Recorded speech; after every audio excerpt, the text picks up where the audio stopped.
when you're ready. Put that up close. That's it. Shall I clip it? Just hang on. Just hang on. Okay, so I'm John McGettigan from Whisper Power. We have an engineering resource in Auckland, New Zealand. We also have retail outlets and service in Australia, office in Brisbane. The product is a Dutch product, so we're representing it this side of the world directly for the factory. Our concept is what we call new school. So this equipment in front of me is basically a DC generation system. So there's no need to have a synchronous AC generator like old school if all you're trying to do is store a lot of energy. So especially where lithium is used, we store the energy immediately out of a permanent magnet back end on the generator through a DC power cube. So we don't go to 230 volts and use traditional chargers. So that's the DC side. From there, we take it out of storage with these AC cubes. So this is the concept. Direct DC charging at very high efficiency, and then very high efficiency AC distribution to house loads.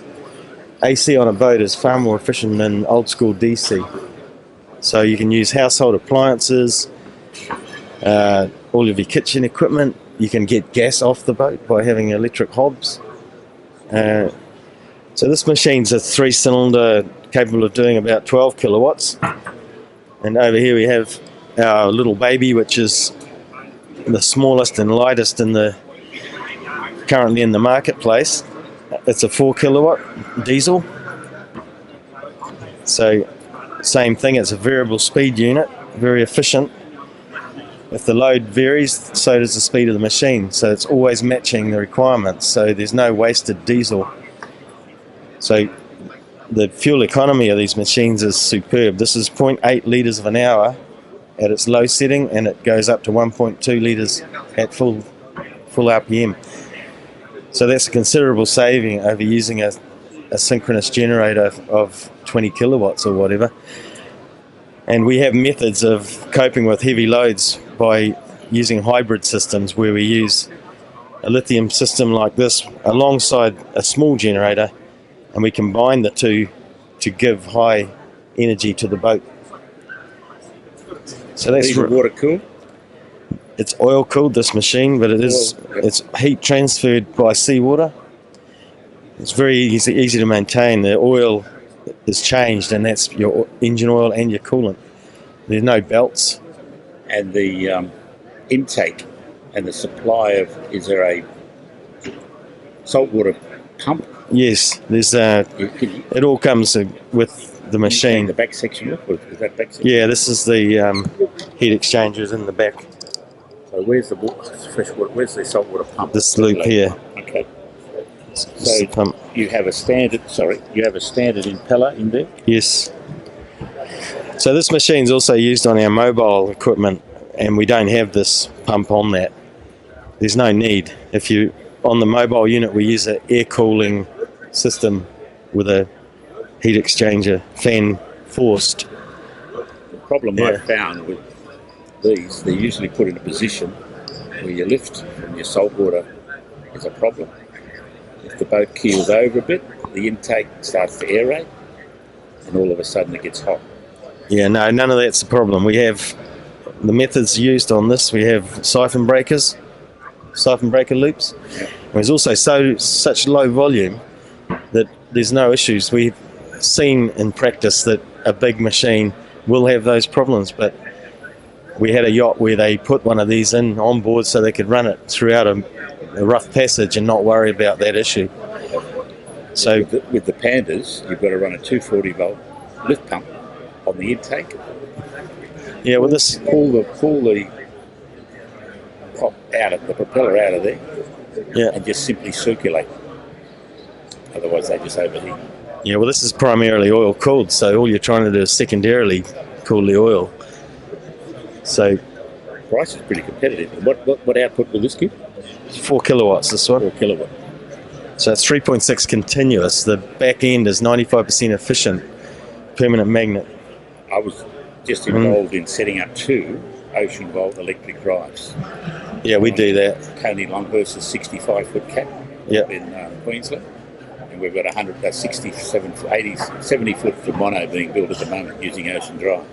Yeah, I know all about those. We've just done one in Fiji, 60 So foot. basically, as part of the design team, yes, we've gone to that, and we've got a genset on board. But your system wasn't introduced anywhere in the marketplace. I talked to them last. I talked to them last year about it because we're Ocean Volt in Europe or yes, Ocean Volt in Australia? both.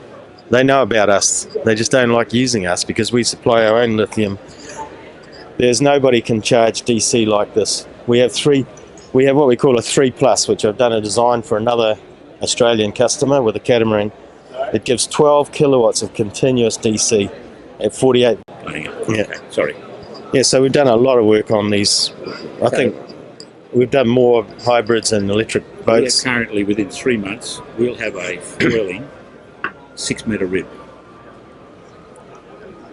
Yep. Okay, diesel powered outboard.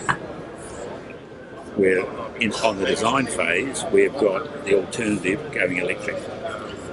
As you know, in America, you've got ski boats electric. Yeah, you'll have trouble foiling it with that much batteries, with that much storage on board. Well, the inference is these are for specific uses, but the concept is that the chafe, the boat, the tender becomes a storage facility when it's not being used, and you just use to go to and from the shore, conventional scenario. Yeah. When we go to the racing phenomena, yes, we have a battery problem, storage battery problem. Yeah. The most stupid thing about the America's Cup, where I was over, all the boys were foiling on their sailing boats, and we had 4 350 Mercs pushing the Kiwi chase boat, and it couldn't keep up. Yeah, I know. I was involved too with the America's Cup power systems. I was the CEO of Team Yachting Australian for the 34th America's Cup, and I'm now the CEO for the 36th America's Cup. And I want to thank you for winning it, because it's a lot cheaper to go across the ditch and win it as they go anywhere else. No, it will be. It'll be awesome. Depends where they go. I've got a meeting with your legal guy in Long Island in 2 weeks' time. Oh, they've already released a lot of information. I think they released it last Friday about the format and the location. Not the design, not the protocol or the design. It's supposed to be coming out in September. Yeah, it looks like it's going to be in the West Haven area, the precinct. Yeah. So that's where our shop is. We've got a. All right. Yeah, you really need to get your design guys to talk to me about this.